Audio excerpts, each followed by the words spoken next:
Hello, hello. This is Brian Herrick, and these are my hands. Hey, let's do some drawing today. So I want to talk about how to draw the human figure and break it down into a simple game slash way of playing.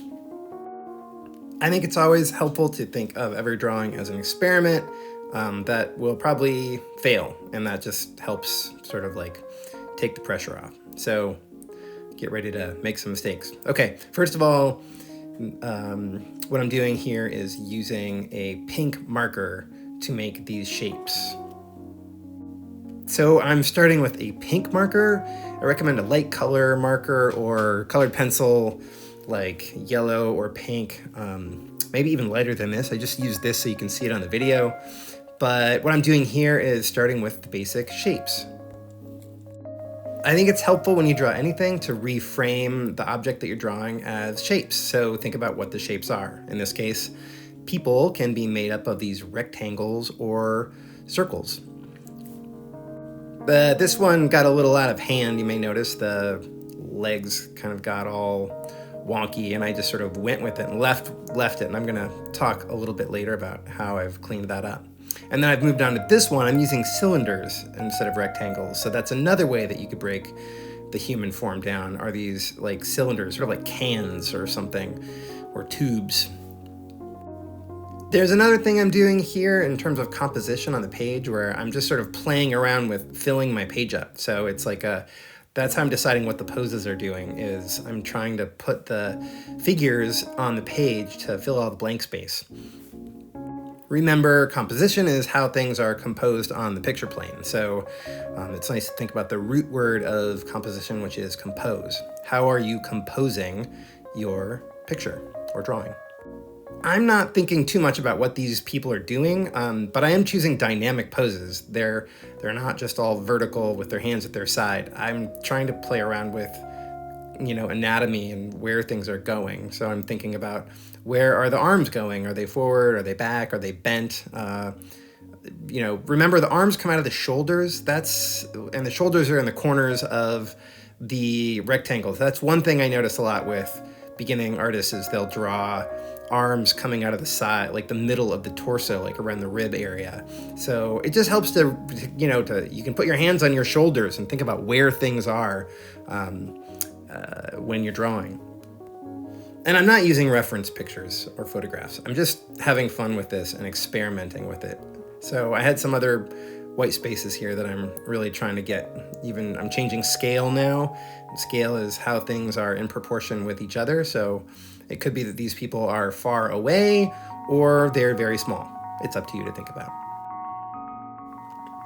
All right. Now I'm taking a black marker and we're going to do some finish work and put some details in there and have some more fun with this. And this is fun because you get to clean up your drawings and, think about where things are going. They're still loose, but it just gives you an opportunity to put in more details that you didn't think about the first time because you're just sort of mapping the figure out. I started off using, this is a Pentel poster pen, I think. I really like this marker a lot, actually, and however, this one was like, it's sort of older and running out of juice, and the tip is getting bent down, so I'm about to switch brushes here in a second. Also, the first angle was sort of hard for you to see what I'm drawing because the camera was like right over my hand.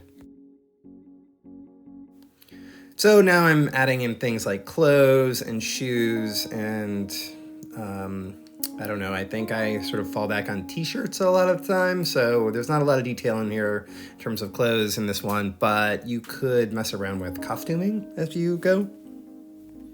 Switching here to a Faber-Castell artist pen, brush pen. Faber-Castell, potato. Let's call the whole thing off. I don't know how to say Faber-Castell. Someone can maybe tell me in the comments. In any event, this one's a little bit easier to see in the video.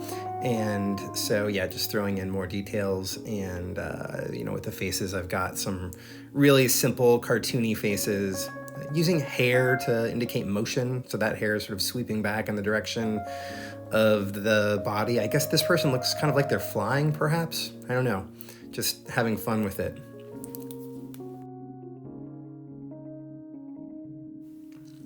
Putting some shorts on this person and some shadows underneath the shorts where the legs are. Also, I guess I'm throwing in some 1980s athletic style tube socks kind of thing. Putting a hat on this person, and this is the figure that I was having some problems sort of figuring out what the legs were doing, so I'm just gonna use that as an opportunity to turn this into a dress. So this person's wearing a dress, and whenever you have accidents, they really can be opportunities for just following the accident instead of trying to fix it and stick and strong arm it into what you thought it was going to be. Just let it happen and go the direction that the drawing wants to go in. And that is one of the hardest things to teach, hardest things to learn. I have a hard time in my own work with that, but when I do, it helps a lot. Oh, hula hooping. This one just seemed to make sense. Sometimes the pose dictates what's going on here. So this person felt like they're swimming. I'm a big swimmer, I love swimming, and it just makes it made sense to put this person in a swim cap and wearing some flippers. Maybe they're going down underwater. I could put some goggles on, actually. I didn't do that, but maybe they don't need goggles. They just like the feel of water on their eyeballs. I'm throwing some bubbles.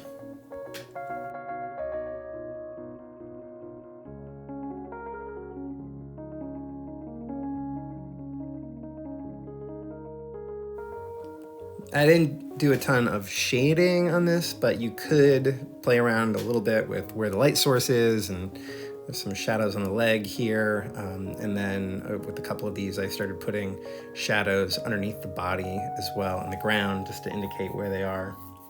I like this person. I don't know what's going on. It's a view from behind. I think it might be the only one on the page where I'm drawing it from behind. So there's sort of a 3/4 profile here. And it's like they're dancing maybe, or tripping, falling. I don't know, but it's a fun pose for some reason to me.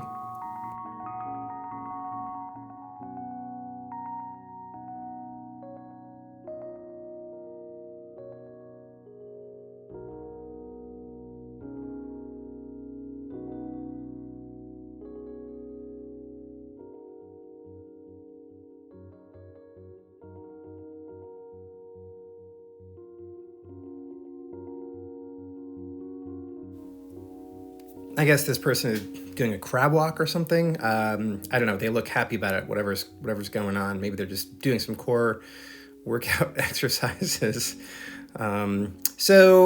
is the exercise. I hope you enjoy this process and give it a go. Let me know how it works out for you.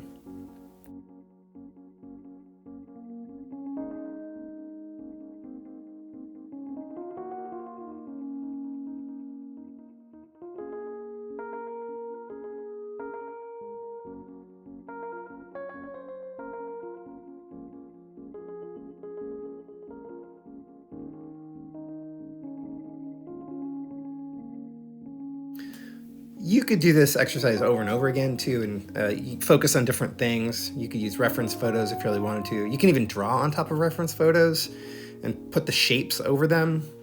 I probably could expand my wardrobe vocabulary. I put this person in a sweater vest, which is kind of fun. I had a big sweater vest moment of my life in high school. And here are all the shapes and all the drawings. Thank you to Stefan Nelson for the original music. As always, he makes these videos so much more interesting. Please subscribe and follow my channel. Thanks so much.